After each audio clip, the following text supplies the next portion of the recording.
3 tips for your straddle. I use my straddle lift in pretty much every invert that I do, so it's such a great one to work on, but it also gets stronger and stronger the more you invert. Tip number 1, strength work. It's really worth putting the time in training the strength for this one.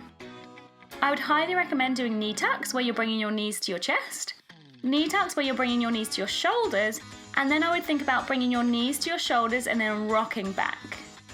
When you have that rock back position, that's pretty much when you're in your straddle, so you can just straighten up your legs. Now, doing one knee tuck every so often isn't going to help you. I try and train 5 knee tucks each side every single time I train, and that can be your knees to chest when you're first learning, knees to shoulders when it's feeling good, and when that's feeling super strong, think about rocking back as you keep in that teeny tiny ball position, as if your knees are glued to your shoulders. That is really going to help you lift up into your straddle. Tip number 2, the hips. As you lean back from that knee tuck ball position, you want to think about keeping your hips as high as you possibly can. Most of the time where it goes wrong is that people tend to straighten their legs up too soon, so where their hips are still lower than their shoulders. You need to make sure that your hips are nice and high, so hips are definitely higher than shoulders. Imagine that your hips are glued to your hands or glued to the pole, whichever helps you think about it.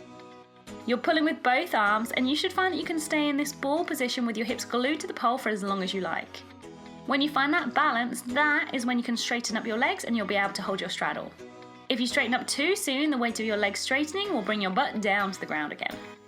So keep those hips into the pole. Tip number 3, your feet. Really push your feet down as much as you can. So imagine that your feet are kicking over your shoulders. Again, if you straighten out your legs and they kind of dangle around, the weight of these legs are going to bring you down to the floor. So really make sure that your hips are high, you're over your own shoulders, and that your feet are pointing down to the floor. When this one feels good with a bent leg, of course you can lift straight legs into your straddle. Let me know in the comments below what's your favourite move to add on from a straddle. If you want to see a full tutorial for this move and many more moves, check out studio.polefreaks.com for more. See you soon! Thank you for watching, and I hope you liked this video. If you want to see more, check out my moves from a flatline Scorpio video, which I'll post somewhere around here.